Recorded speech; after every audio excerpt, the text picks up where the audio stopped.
Hi, folks. Welcome to Crisco's Corner. Unfiltered commentary. Not your truth, the real truth. Please like, share, and subscribe. And as always, thank you for your support.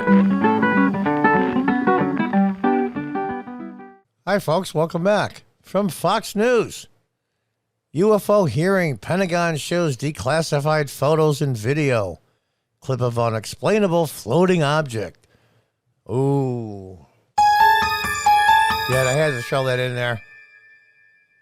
Congress is holding first congressional hearing on UFOs in 50 years. Let's scroll down here. It's funny. I think people are hardwired. People especially that received hundreds of millions, if not billions of dollars in taxpayer-funded money through government. And people want explanations. They want to say what's going on. And the vast majority of UFO sightings, even if it's only a quarter, are just frankly unexplainable.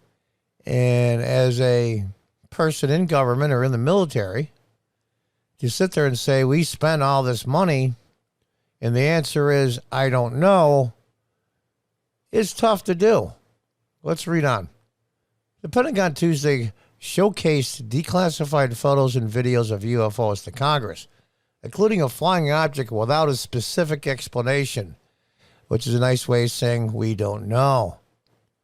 As lawmakers pressed military officials on the mysterious sightings, in one brief and shaky video, a small object appeared to zip past a military pilot. In a separate video, in a similar photo taken at a different time, glowing triangles are seen in the sky. And there's the video of one of the videos that was shown at the subcommittee hearing. The visuals are shown during testimony from Deputy Director of Naval Intelligence Scott Bray and Undersecretary of Defense for Intelligence Security Ronald Moultrie. Now, they'll be quick to jump on the fact this could be our political and geopolitical adversaries, i.e. China, Russia. Nobody else is really capable, I don't think Russia is either, of putting sophisticated flying objects in the sky, new technology that they developed. I don't think that's happening. But he said the military does not know the object in the first video could be. I don't have an explanation for what the specific object is, Bray said in exchange with Intelligence Chairman Adam Schiff. Yeah, our buddy, old pencil neck. Bray continued to emphasize that many UAPs reports have a limited amount of high-quality data and reporting. The answer is they can't say they don't know, so they have to fill in the blanks just to satisfy the politicians, which dampers the ability to draw conclusions about the nature and intent of UAP. Bray also said Tuesday there have been at least 11 near misses between U.S. military aircraft and UAP. Now, there's an old George Carlin skit that says there was a near miss today at the airport. He says, no, guys, it's a near hit. He also said the U.S. military hasn't tried to communicate with UAP. I don't know why you wouldn't. I mean, they might not even answer frequencies. Their technology is different.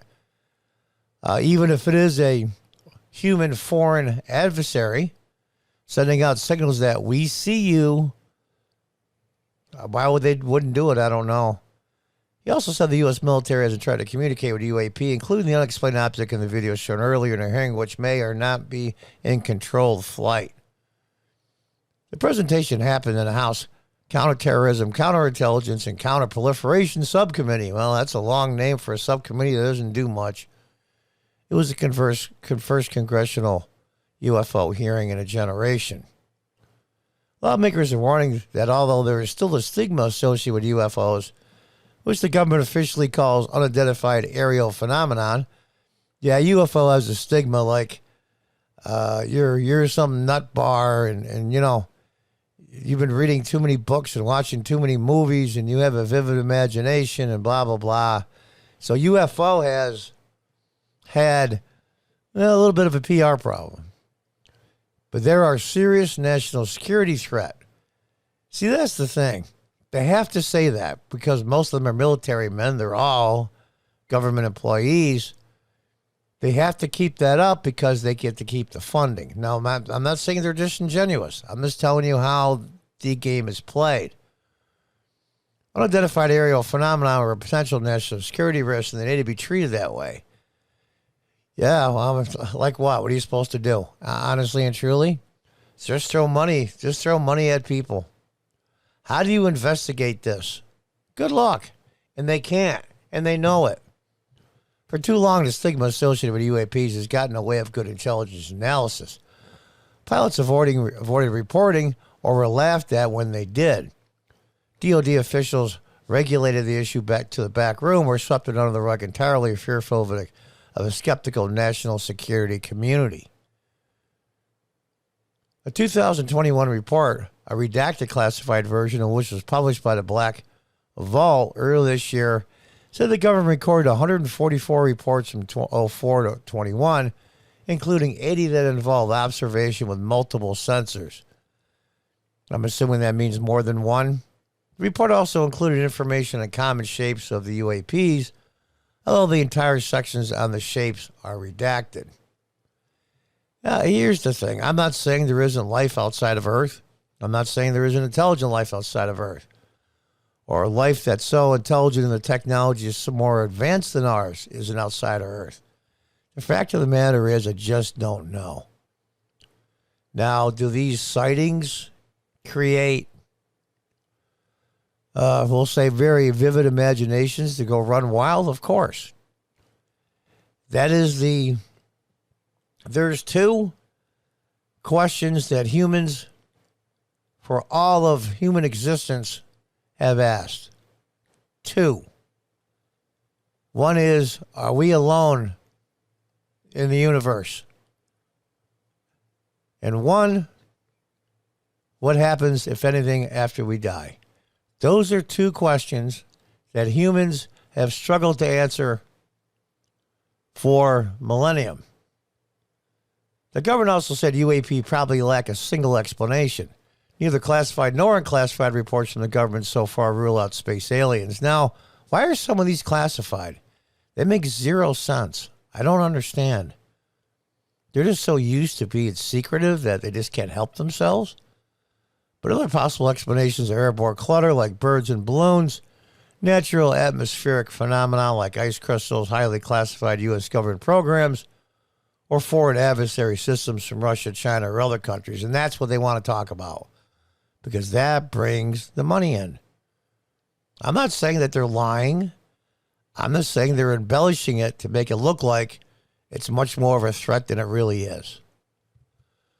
We have to have enemies in order to spend money. That's the military way. Representative Rick Crawford, Republican of Arkansas, the subcommittee co-chairman Tuesday, the intelligence community has a serious duty to our taxpayers to prevent potential adversaries such as China and Russia. Here we go. For surprising us with unforeseen new technologies. We can leave Russia out, frankly. They don't even have the military to take over Ukraine. I mean, with the size of the Russian military and their technology and weapons and stuff, they should have taken over Ukraine in a week, and it didn't happen. And that should speak volumes. The intelligence community knew Russia's capabilities on the ground, and they chose not to say anything because the more enemies we have, the more money it brings in. It's really that simple. Russia and China, from surprising us, want to foresee new technologies. The intelligence community must balance addressing known threats to our nation's security with preventing technical surprise. How do you prevent technical surprise? How do you prevent technical surprise from real UFOs? Not from this planet. How do you prepare for that? How do you prepare for even our adversaries here on Earth? I mean, there's radar. The skies constantly, and anything that comes in, i.e. the missile defense system. I get all that. But how do you prepare for new technology that you've never come across before, whether it be Earth technology or alien technology? Good luck with that. I can't think of a scenario where spending money would help in that regard. It's not clear how much more detail Moultrie and Bray were able to share during the open hearing. They didn't share much detail at all, frankly. But there will be a separate classified briefing for committee members after the hearing. And that's what worries me. That's what worries me. Classified what? Now, there's only two reasons why they would want a classified briefing. One is if they are threats from our geopolitical enemies, they're going to say who they are, where they're from, what the capabilities of the new technology is, and please shovel several more billions into the program. And I'm not being cynical when I say that. That's just the nature of the beast. Put everybody out, scare the hell out of everybody. That's probably not a good idea. Number two, they really and truly are from outside of Earth. And that would change everything. Everything. There would be such a turmoil of our culture, our origins, our religion, our governments. Everything would be flipped upside down. Just like you see in the movies. That is exactly what would happen. And do they want to tell congressmen that? And to be honest with you, after you're out of Congress, you're in Congress for a long time, you tell your spouse, you tell your friends, maybe your family members, it eventually gets out if it's really real. So I don't know what to believe, but I have no idea why you would have a classified briefing unless they were trying to show it was our geopolitical enemies here on Earth. Neither Moultrie's or Bray's opening statements describe the specific nature of a UAP, but they highlighted the department's commitment to determining origins. They just don't know. Commitment to try to find out where it came from. Even if it came from on Earth, one of our enemies. Good luck trying to find out. We know that our service members have encountered unidentified aerial phenomena, and because UAP pose potential flight safety and general security risk, we are committed to a focused effort to determine their origins. I don't want any military men or women to be hurt. But if you run into new technology and it causes a crash, it will also crash the new technology, allowing us to retrieve it and maybe reverse engineer it. If it is from outside the Earth and it does hit one of our aircraft, same thing. And it reminds me of Independence Day. We just reverse engineered everything. All these things are up in the air. And it's all speculation.